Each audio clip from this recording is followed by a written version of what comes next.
뭐 다른 이야기들이 참 많지만 첫 번째 본다라는 것을 통해서 이제 이 양반이 주로 얘기하는 게 이런 거죠. 하고 싶었던 게 본질이란 무엇이냐, 과연 본질을 어떻게 탐구하고 어떻게 할 수 있는가에 대해서 첫 번째로 이야기한 게 보는 거예요. 볼, 견자죠. 예, 본다라는 거예요. 본다. 근데 본다를 정의하기보다는 이분은 본다의 효용성에 대해서 얘기하고 있는 것 같아요. 본다라는 것은 삶의 풍요로운 문이다라는 거죠. 하나의 풍요로운 삶의 문. 그러니까 제대로 보면 삶이 풍요로워질 수 있다라고 얘기하는 거죠. 본다. 그러니까 우리가 이제 그 인간의 80%가 시각을 의존하잖아요. 모든 감각 중에 한 80%는 시각을 의존한다고 그래요. 그래서 어떤 사물을 받아들이고 어떤 걸 이해할 때 보는 게 굉장히 중요하죠. 그렇죠? 이 본다라는 건 그냥 단순히 눈으로 본다 이렇게 생각할 수 있지만 이걸 해석하는 문제거든요. 그래서 다양한 방법으로 볼 수 있어요. 느낌으로도 볼 수 있고 그 다음엔 뭐 영적인 감각으로도 볼 수 있습니다. 보는 게 틀려요. 그래서 사람들마다 전부 다 눈으로만 보는. 어쨌든 본다라는 것이 핵심을 본질을 볼 수 있는 것을 찾아간다라는 입장에서 굉장히 중요하다라고 보는 것 같아요. 그런데 왜 사람마다 보는 것이 틀리고 다 이제 다르고 틀리는 게 아니라 다르고 사람마다 보는데 왜 본질을 보지 못하는가? 그런 이야기를 하죠. 못 보는 이유에 대해서 뭐라고 얘기해요? 결핍이 결핍된 세상이다. 결핍된 세상이다. 다시 말하면 풍요로운 세상이라는 거죠. 뭐로 인해서? 자본주의로 인해서 풍요로운 세상이 되어버렸어요. 자본의 핵심은 효율을 극다화해서 많은 물건을 만들어서 파는 것에 있거든요. 그것을 누리고 풍요로운 삶을 지향하는 거죠. 굉장히. 그런데 아이러니하게도 이 자본주의에서는 점점 뭐가 심해진다? 결핍이 심해져 간다. 아이러니하죠. 왜? 결핍이 결핍됐기 때문에. 결핍을 경험한 세대가 아니기 때문이라는 것입니다. 힘든 걸 좀 경험하고 그걸 이겨내야 되는데 요즘 세대들에서는 이게 조금 약하다고 생각이 들을지도 몰라요. 기성세대에서는. 물론 이제 뭐 젊은 세대에게는 또 다른 이야기들이 있겠죠. 그러나 기성세대가 보기에 젊은 세대층의 인내가 적다라고 얘기하는 부분들은 결핍을 많이 경험하지 못했기 때문에 결핍을 만나면 더 힘들어지는 거죠. 그 기준이 달라서 그런 겁니다. 상대적으로. 그래서 우리가 못 보는 이유는 뭐냐? 못 본다는 건 본질을 못 본다는 이야기입니다. 잘 못 본다는 이야기는. 그거로 이 저자는 이제 피카소의 그림들을 얘기하죠. 여러 가지 것들을. 근데 여러분 피카소뿐만 아니라 쉽게 생각하면 그래요. 여러분 사진을 잘 찍으려면 어떻게 해야 되는 줄 아세요? 뭐 여러 가지가 있어요. 구도도 해야 되고 뭐도 해야 되고 색감도 해야 되고 다 그래요. 핵심은 제가 90년대부터 사진을 찍었으니까 동호회를 90년도부터 시작을 했으니까 좀 오래됐죠? 되게 많이 오래됐네요. 생각해보니까. 오래 안 되죠, 안 돼. 그때부터 많이 따라다니고 굉장히 많이 하고 상도 여러 번 받고 했는데 중요한 건 뭐냐면 그때 선생님께서 뭘 얘기했냐면 뺄셈이라고 그랬어요. 빼기라는 표현보다는 뺄셈이 낫겠네요. 뺄셈.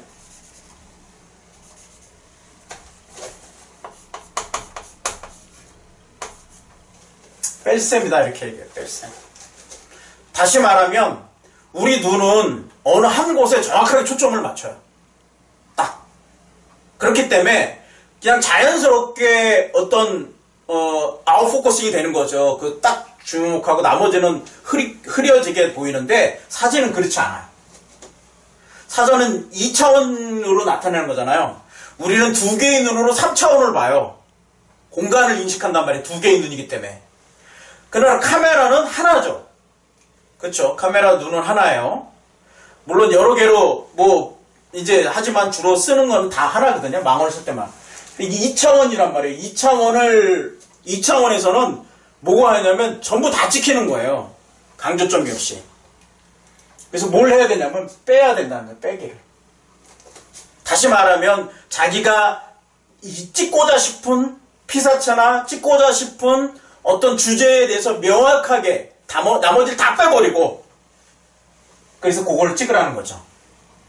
저는 이게 사진에만 있는 게 아니라 우리 삶에도 마찬가지라고 생각해요. 우리가 복잡계에 살아가잖아요. 복잡계라는 건 상호 여러 가지 것들이 서로 영향을 주면서 좀 더 복잡해지고 그러나 체계가 있다는 얘기거든요. 그래서 그것을 단순화시켜야만 그러니까 세상에 복잡한 일들이 너무 많은 신호와 소음이 있기 때문에 단순화시키고 핵심화시켜야만 무엇인가 명확하게 볼 수 있는 거죠. 내 삶에 너무 많은 것들을 하고 있으면 번아웃 되죠. 그래서 뺄셈을 해야 돼요. 뺄셈을. 과잉으로 간 거죠. 과잉으로 가면 결단코 건강해지지 않는 겁니다. 똑같습니다. 건강도 그렇죠. 우리가 인간관계에서도 마찬가지예요. 누구나에게 다 잘하려고 하면 결코 못합니다. 빼야 돼요. 빼야. 그래야 본질을 볼 수 있는 거죠. 본다라는 거. 그러므로 우리가 보려고 노력하는 건 본질을 보려고 하는 거예요. 자, 책에서 본질이 무엇이에요? 세상에 대한 이해죠. 세상을 이해하고 세상을 이해한다는 건 사람을 이해하는 거잖아요. 사람들이 각 세상이니까. 각자의 세상이 있으니까. 그래 다른 관점으로 보는 거죠. 왜 다른 관점으로 봐요? 세상이 다르니까. 우리가 이렇게 딱 하나로 볼 수 없단 말이에요. 우리는 4차원 세계에 사는데 우리는 3차원밖에는 못 봐요. 그러니까 단면을 볼 수밖에 없단 말이죠. 마치 2차원에 있는 사람이 3차원을 얘기하면 잘 모르는 거죠. 평면밖에는 안 보이는 거죠. 그쵸? 이거 원기둥이지만 이게 잘라서 평면으로 보면 동그라미로 보인단 말이에요. 이렇게. 예? 이렇게. 이게 원기둥이지만 동그라미로 보이잖아요. 분필이. 똑같은 거죠. 그래서 그것을 조금 더 본질에 가깝게 보고 그러니까 세상을 이해하고 세상은 사람을 이해하고 사람과 사람 자체를 이해하고 그러니까 사람 관계를 이해하고 그 다음 내 자신을 이해하는 거죠. 그렇죠? 세상을 이해하고 사람을 이해하는 게 본질이잖아요. 그게 본질인데 그걸 위해서 책을 보는 거거든요. 그런 관계 속에 있는데 딱 뭔가를 하기 위해서만 본다? 제가 볼 때는 결핍된 거죠. 그래서 잘 보지 않는 훈련이 필요한 겁니다. 제가 이제 가끔 지난번 모임에서도 이제 잠깐 번개 모임에서 얘기했지만 멍 때리기 필요하다고 제가 얘기했잖아요. 멍 때리기 필요하다. 아무것도 안 하고 자연 속에서 가만히 있어 보세요. 자연이 치유해 줍니다. 너무나 많은 것들이 우리가 있기 때문에 보지 못하는 거예요. 피카소 작품이 왜 의미가 있어요? 본질 핵심만 그려고 그거를 재구성하잖아요. 그러니까 우와 하는 거죠. 보지 못하니까. 풍요로운 삶은 그래서 써야 되는 거죠. 메모를 하고 깊이 보기를 하고 그것을 또 생각하는 거죠. 이게 시작인 거죠. 아이디어 시작은 쓰는 거에서 시작하는 거잖아요. 써야 돼요. 호학심사라고 책에서 얘기하죠. 즐거이 배우고 깊이 생각하라. 여러분 왜 후기를 작성하라고 그래요? 보고 정리하고 깊이 생각하는 거죠. 이 굉장히 중요한 과정인데 이거를 사람들이 잊어버리는 거죠. 글쓰기 학교에서 가르쳐야 되는데 안 하잖아요. 그렇죠? 왜? 여기에 필요 없으니까. 그러나 우리 삶을 풍요롭게 하고 뭔가 남기기 위해서는 반드시 이걸로 써야 된다니까요. 글쓰기가. 핵심은 뺄셈인 거죠. 오히려 헬렌 켈러가 그렇게 얘기하잖아요. 너무 많이 보기 때문에 보이지 않는 거라고. 다시 말하면 너무나 복잡하고 풍요로운 것들이 우리 삶을 뭐하게 한다? 결핍을 만들어버리는 거죠, 오히려. 그래서 일부러 결핍을 가는 거죠. 그래야 결핍이 덜하니까. 이게 역설인데요. 굉장한 역설인데, 좀 그런 시간들이 필요한 겁니다. 여러분, 왜 우리가 독서를 하는 거예요? 우리 삶의 복잡한 걸 잠깐 내려놓는 거잖아요. 그리고 이 시간에 그런 것들을 다시 바라보는 거죠. 깊이 생각해보고 다시 느끼는 거죠. 그 책을 읽으면 행복해지는 거예요. 뭐 오늘도 제가 커피를 읽지만 저의 가장 큰 행복 중에 하나가 책 보면서 커피 마시는 거거든요. 예? 어저께, 그저께인가요? 제가 가서 커피를 사왔거든요. 예. 제가 먹을 거라고 특별히 좋은 거 주려고 했더니, 1등급 코케언이 주셨어요. 예. 그래서 너무 맛있어요. 행복한 거죠. 뭐 행복이 별겁니까? 예. 책을 보고 커피 마시는 게 저는 제 삶의 본질 같아요. 그냥 행복해요. 예. 책에서 뭘 얻었다 이게 아니에요. 그냥, 예. 그런 거죠. 점점 본질에 다가간 생각, 본질을 보는 생각, 그걸 통해서 내 삶이 조금 더 풍요로운 거죠. 왜? 더 다양한 것을 볼 수 있고 느낄 수 있으니까. 이 하나의 핵심은 시간이에요, 시간. 근데 사실은 여러분 아세요? 시간은 방향성이 없다는 것. 우리는 과거, 현재, 미래로 얘기하잖아요. 사실은 그게 없어요. 아인슈타인 상대성 원리에서 깨졌어요. 방향이 없어요, 시간은. 사실은 시간은 없는 거일 수 있어요. 근데 우리가 편의상 우리가 4차원을 못 보니까 시간이라고 정의한 거죠. 근데 그러니까 이제 시간을 잘 모르기 때문에 시간을 잘 이용해야 되는 건데 결국은 우리에게 공평하게 주어진 거 이거잖아요. 다 이제 뭐 세상 이제 뭐 예를 들면 하나님께서 우리에게 주셨는데 지금 뭐 공평하지 않지 않느냐 이렇게 얘기할지 모르지만 공평하게 준 게 뭐냐면 시간이에요, 시간. 시간은 다 줬잖아요. 그러므로 저는 삶의 본질, 핵심은 무엇이냐면 삶의 질이나 여러 가지 것들에 대한 풍요의 핵심은 뭐냐면 시간을 어떻게 쓰느냐예요, 시간을. 그것의 삶이 가치가 있냐 없냐가 나타나는 것이죠. 왜 우리가 책을 보고 어떻게 보면 무형의 가치를 위해서 우리가 글을 쓰고 또는 무형의 가치를 추구하느냐, 그게 본질이라고 했잖아요. 그게 본질이라고. 왜? 시간은 똑같이 가지고 있으니까. 시간은 빼앗을 수 없는 거죠. 예, 부를 얻는 목적도 그거예요, 저는. 여러분 어떨지 모르겠지만 뭐 많이 사고 뭐 많이 먹고 좋은 거 사고 이거보다는 저는 시간을 저에게 더 많이 갖고 주고 싶은 욕심이 있는 거예요. 그러면 제가 안 할 수 있는 것들을 돈을 주고 또 제가 해야 될 시간들을 돈을 주고 시간을 벌어올 수 있죠, 저는. 이게 강력한 힘이잖아요. 부자의 힘은 다른 게 있는데 있지 않아요. 자기의 시간을 확보하는 데 있는 거예요. 이게 본질이니까, 시간이. 삶에.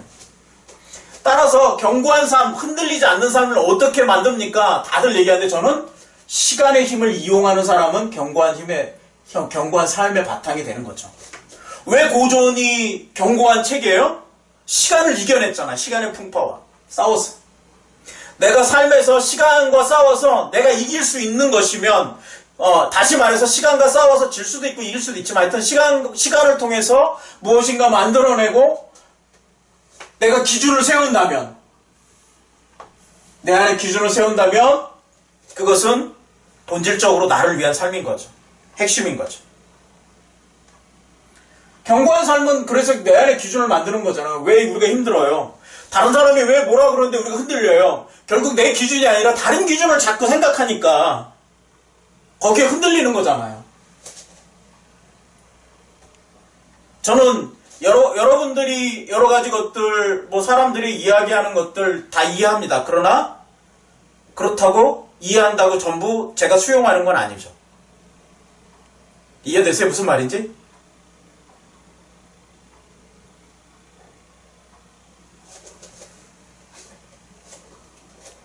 뭐 내가 아내를 사랑하고 남편을 사랑한다고 해서 모든 거를 받아들이는 건 아니란 말이에요. 이야기를. 내 안에 기준이 있으니까. 근데 이 기준이 너무 편협하거나 너무 좁으면 사람들과 관계를 만들 수 없죠. 관계라는 세상을 크게 넓힐 수 없는 거잖아요. 당연히 본질을 못 보는 거죠. 결국은 시간과 관계가 있는 겁니다. 그래서 묻고 싶은 거는 그런 거죠. 저는 저한테 물어요. 시간이 갈수록 내 삶은 견고해지고 있는가? 저는 이게 중요해요. 시간이 갈수록 돈을 버는가? 뭐 그것도 중요하죠. 너무 없으면 안 되니까. 그러나 돈보다 위에 가치 있는 건 시간이 갈수록 내 삶이 견고해지는가라는 거예요. 결국 그거를 위해서 돈을 버는 거니까. 돈도.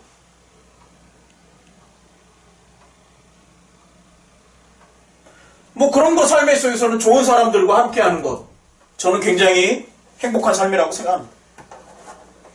그래서 다른 거 없어요. 다산나비도 저는 딱 하나예요. 좋은 사람들과 제 삶을 함께 하는 것들이었어요. 자, 보세요. 본질을 보기 위해서 빼려면 시간을 들여서 빼야 돼요. 에너지가 없이는 안 돼요. 다시 뺀다는 건 엔트로피로 얘기하면 엔트로피에 에너지를 가해야만 돼요. 무질서가 질서로 잡히니까. 힘을 내야 돼. 이게 원리예요. 공짜 없는 거죠.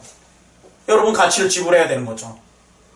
새벽에 시간을 지불해야 되고 또 회비도 내야 되고 지불해야죠. 좋은 사람과 관계를 위해서 여러분 뭐 식사하자 그러잖아요. 뭔가 얻을 수 있는 사람들에겐. 그렇죠?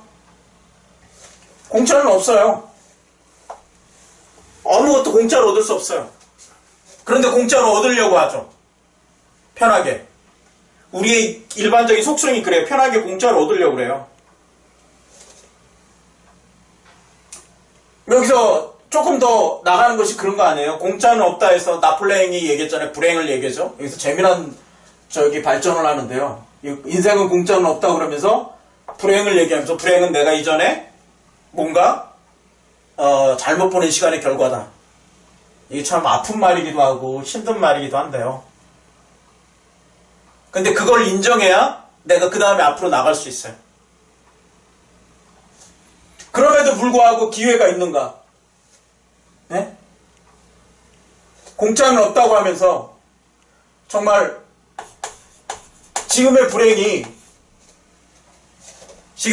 내가 이전의 삶이 잘못한 거라면 여기서 그러면 앞으로 기회가 있겠는가? 잘못해도. 그런 얘기죠. 그러나 인생의 기회는 반드시 찾아온다. 늘 우리가 아는 말이잖아요. 그냥 쉽게 얘기하면 기회는 준비된 자의 것이다. 준비 뭐예요? 준비 뭐예요? 시간의 힘을 이용할 거고 시간을 기다리는 거잖아요. 왜냐하면 시간이 앞으로 올 거니까. 시간의 힘을 이용하지 않는 사람은 결국 준비가 안 된 거죠. 기회가 있을 수 없는 거예요.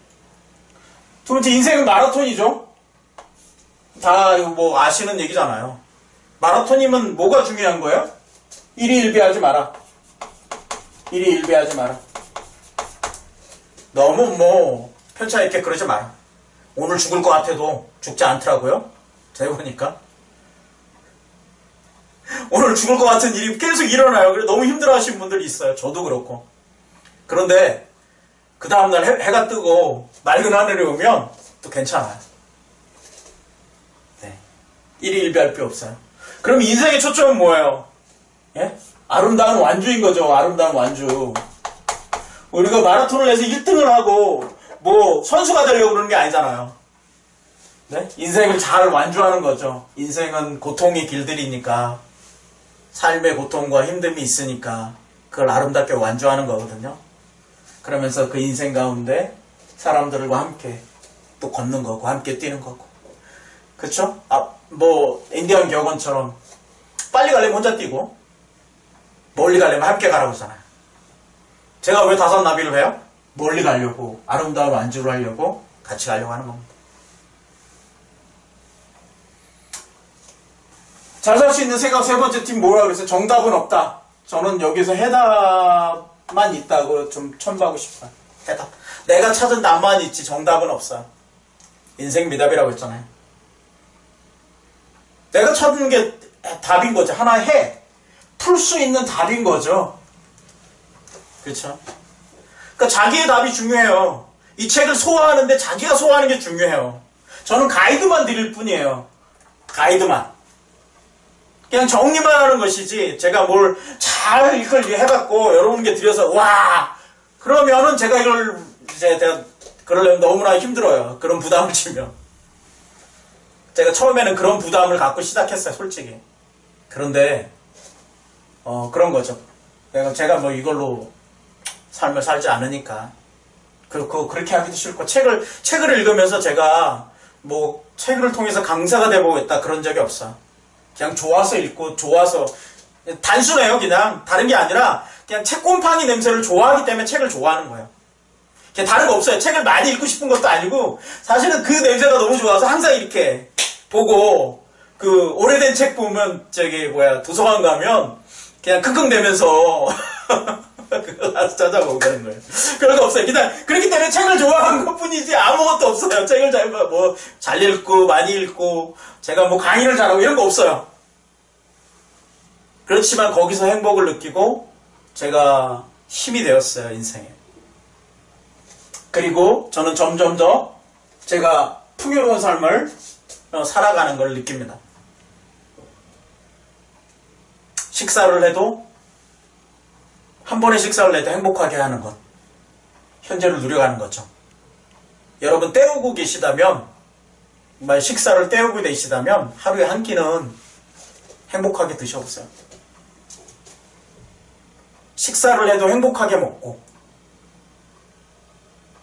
무엇인가 책을 읽어도 행복한 시간을 갖고 현재를 살아가는 거잖아요. 현재를 보고 시간을 그렇게 사용하는 거잖아요. 그리고 거기에 희생을 대가를 지불하는 삶. 자기가 아는 만큼 대가를 지불하는 거예요. 자기가 얻는 만큼 그리고 얻고 싶은 만큼 지불하는 거죠. 뭐 그런 삶이 완주를 못하겠습니까? 그런 삶이 해답이 없겠습니까? 우리의 삶은 사실은 그렇게 복잡하지 않을 수 있어요. 단순할 수 있습니다. 조금의 값을 지불하고 그리고 조금 더 기다리고 인내하고 값을 지불하고 기다리고 나만의 내 안의 기준을 삼아서 시간을 통해서 기준을 삼아서 해답을 찾아간다면 저는 그 인생은 결코 헛된 삶을 살지 않을 거라고 확신합니다. 그리고 그 삶이 행복한 삶이었다라고 저는 이야기할 수 있지 않을까 생각을 해보게 됩니다. 여러분의 삶에도 책을 통해서 또는 글쓰기를 통해서 이런 삶이 있으면 좋겠습니다.